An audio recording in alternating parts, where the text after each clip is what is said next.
Swayam Prabha. Digital India. Educated India.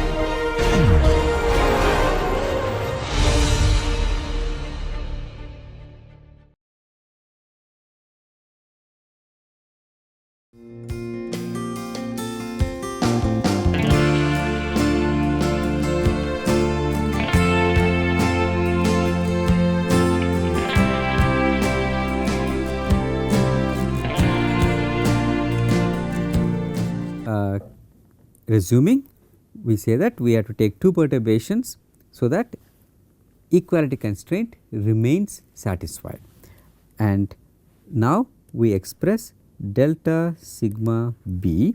Okay, all the errors epsilon a, they go to 0. Anyway, delta sigma b can now be written as minus delta j delta y, the variation derivative at a, plus epsilon a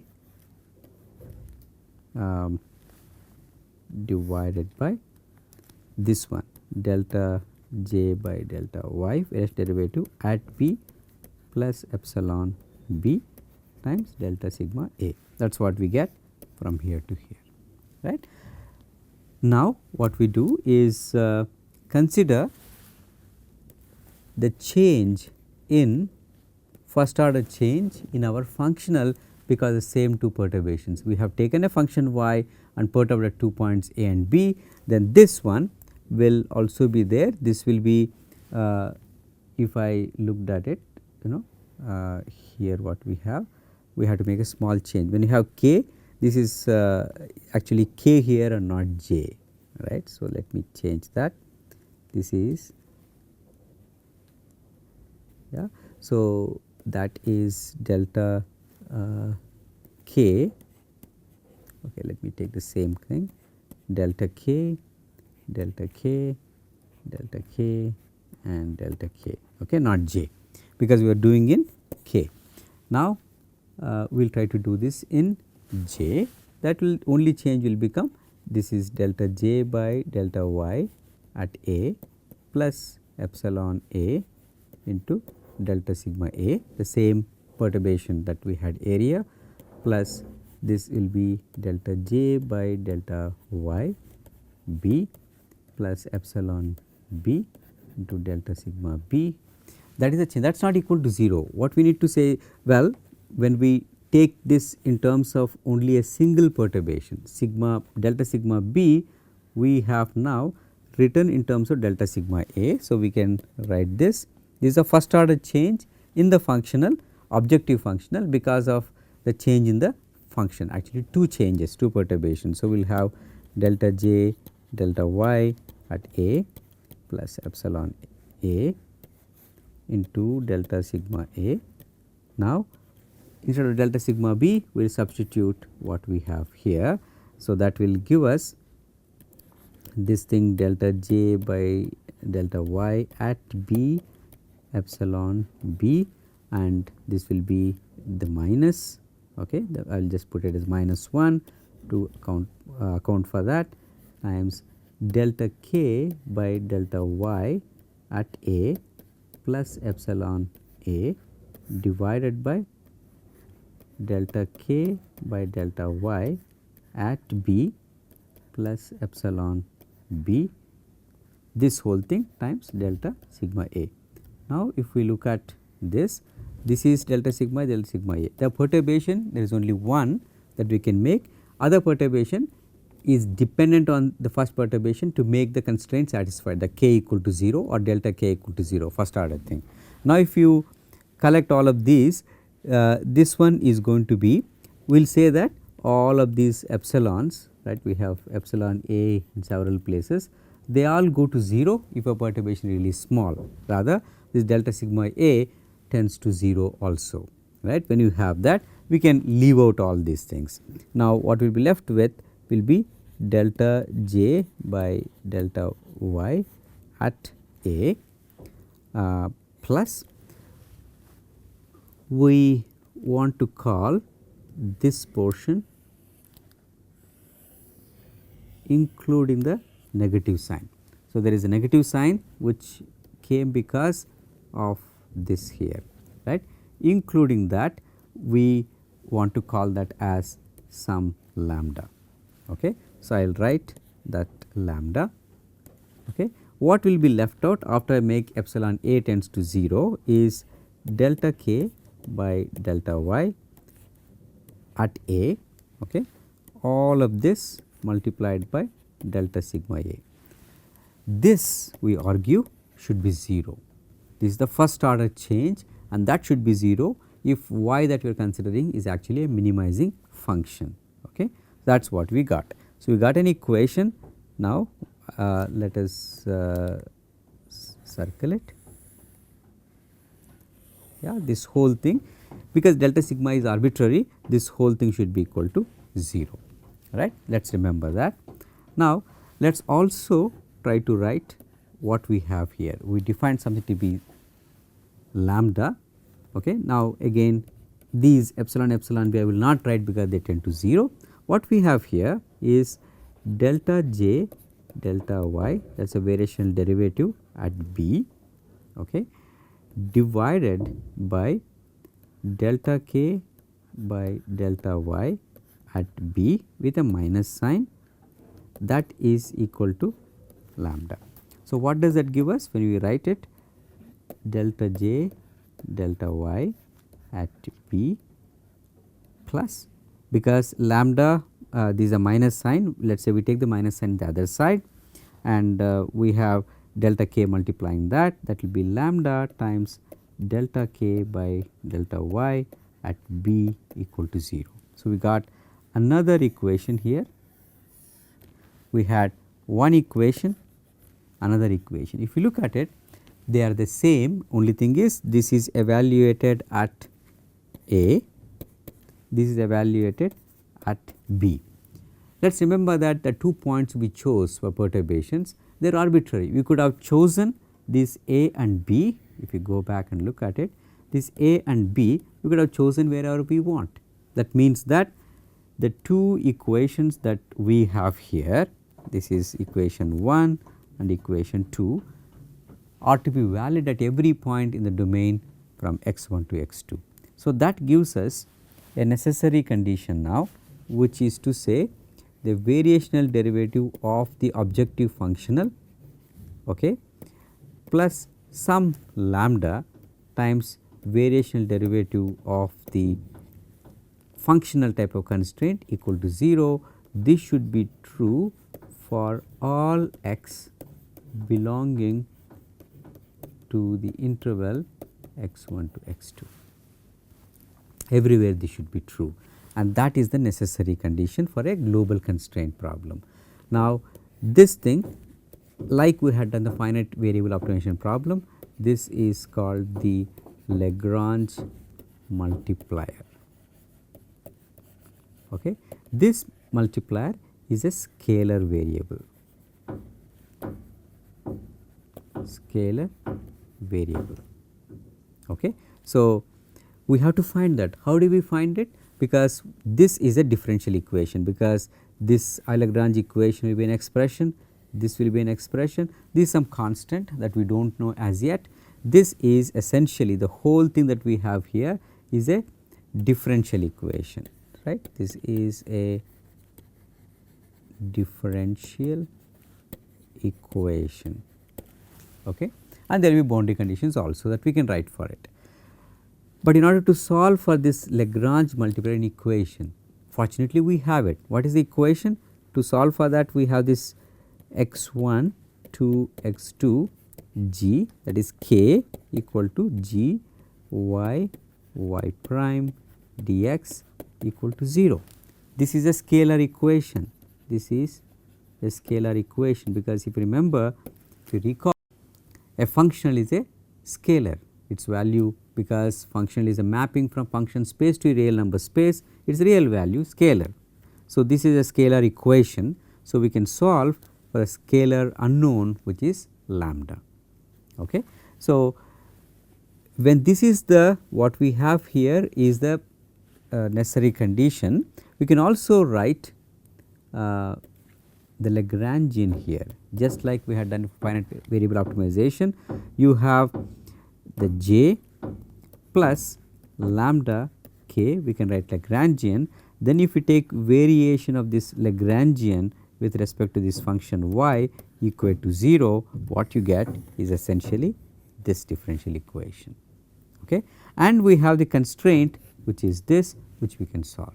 So, we can write now the necessary conditions for the problem where we have minimize j, which is from x1 to x2 with an integrand f y and y prime dx, where y is the unknown subject to our constraint k equal to x1 to x2, where integrand is g, which depends on y and y prime dx. Let us denote, let us make it a habit to indicate the corresponding Lagrange multiplier right there, okay, with a colon there to indicate Lagrange multiplier. Then we can write the Lagrangian for this problem as j plus lambda k. Then we take the variation of the Lagrangian or write Euler-Lagrange equation for the Lagrangian directly, meaning if I were to write, what I would do is dou L by dou y minus dou L by dou y prime equal to 0, because we are taking up to the first derivative. If there are more derivatives, you keep on adding, as we have already discussed. So, the concept of writing the Lagrangian comes out as we have derived today by taking two perturbations and making sure that the constraint remains active to do two perturbations. Then you got a condition that looked like this.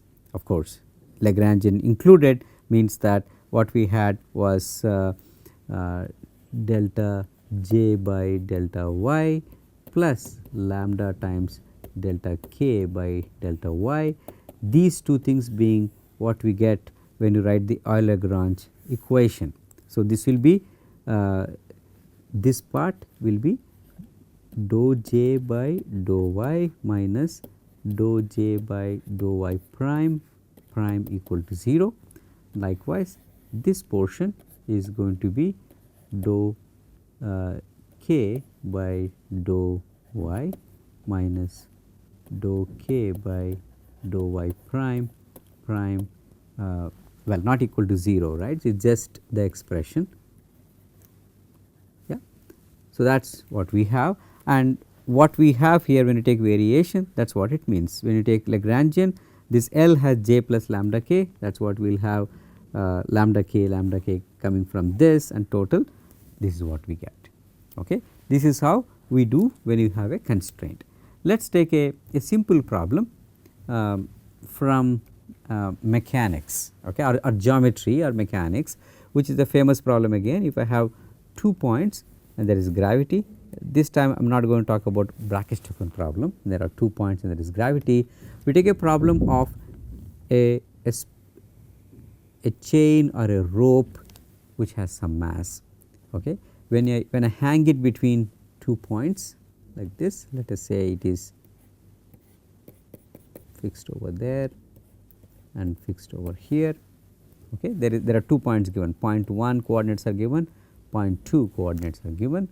What shape does a chain take under the effect of gravity?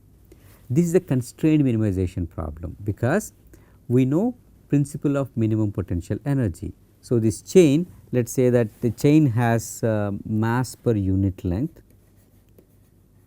mass per unit length equal to, let us say, rho, some kilogram per meter, right. This is some kg per meter. I have this rho that is given to us, and the chain has a length also, length of the chain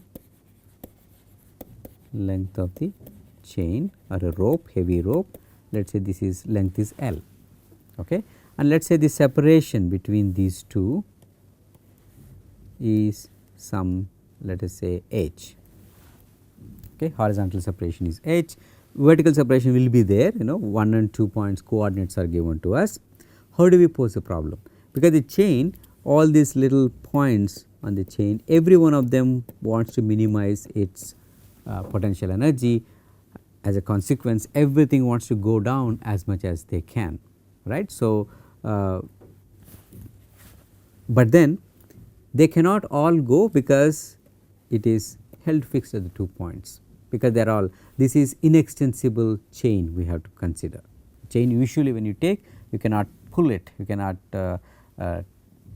apply tension and then try to elongate it, because you are consider inextensible rope here. Then what shape does it take? If you pose the problem using minimum potential energy, so I will write minimum potential energy.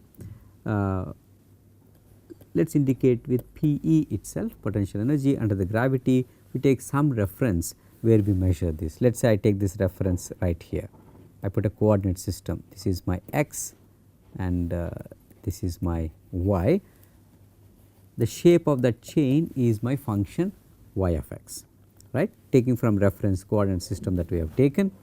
Now, potential energy, wherever the beam, from here we measure this, how much ever this will have some y value here at certain x, and as I extend it there will be some y there and so forth at different values of x, where x goes from, so potential energy we can write from, because I have take coordinate system here 0 to horizontal separation h, 0 to h.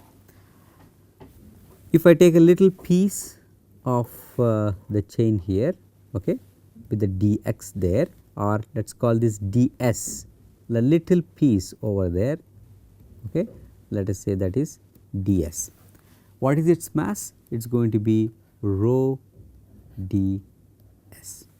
How much has it come down? At that point it has come down by y, and because there is gravity, we also should put rho g, because that is the force, gravitational force. Rho g y ds will be the potential energy due to that little element ds that we have shown there, and this ds we have to integrate over the entire thing. Right now it is not let us say 0 to h, we have to do it over the entire length of the chain that is given to us, that is 0 to L, because L is the length of the chain. We have to go along from here all the way there by taking small pieces of ds everywhere. Okay. That is the objective function that we have. This we can rewrite, okay, because our x is not there yet, but I can write, because the ds that we have, we can write it as dx square plus dy square under root. That is basically Pythagoras theorem, right. I said this is dx, let me write it here, little dx, that the ds, that is dx and dy. Okay. So, if I enlarge it, this is ds, dx and dy, this is ds, this is dx, this is dy. How do you get ds? Pythagoras gives us this. I can rewrite this as, if I take dx outside, okay, dx square if I take outside becomes dx, and when I do that this will become 1. When I want to take outside, I have to divide by dx here, that becomes dy by dx square, or in our notation this will be 1 plus y prime square dx. Okay. So, I can write this as, now ds is turned into dx. So, I can say 0 to h, because that is our limit for x as we have taken, that will become rho g y into square root of 1 plus y prime square dx, because that is what we have for ds over here, right. Now, this is subject to a constraint, right. If there is no constraint, you will make this y as negative as possible to minimize the potential energy. That is, all the chain links are not attached to one another. If all of them want to minimize potential energy together, they will all fall down to minus infinity, but we are not allowing it, because links are connected. There is a constraint on the length of the chain. Length of the chain, how do you take? This will be integral ds, right. So, we have this little length you take and you do it from 0 to L. Again for ds we have this. So, I can write this constraint as the length of the chain 0 to h square root of 1 plus y prime square dx. Again remember that this is nothing but ds. Okay. So, this one minus length of the chain that is given to us should be equal to 0. Now, if you look at this problem, this is an example of a calculus variation problem where there is a functional type constraint. Okay. We had that already in the problem statement of a bar optimization, but we first wanted to understand how to do these things. If I have a problem like this, then I can write for this one, I can write the Lagrangian, right. So, let us remember our objective function which is in this form and the constraint which is in this form. I can write the Lagrangian for this. So, Lagrangian is the objective function 0 to h, okay, which is rho g y into square root of 1 plus y prime square dx, plus we have to put a Lagrange multiplier set, we have to make it a habit to put that functional type constraint uppercase Greek letter, a scalar unknown lambda times the constraint which is 0 to h square root of 1 plus y prime square dx minus length of the chain. Okay.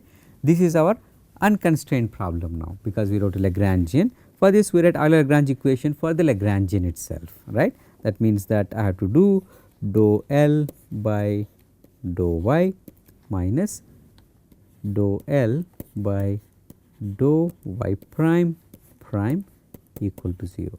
This will be the necessary condition for the constraint problem where there is a functional type of constraint.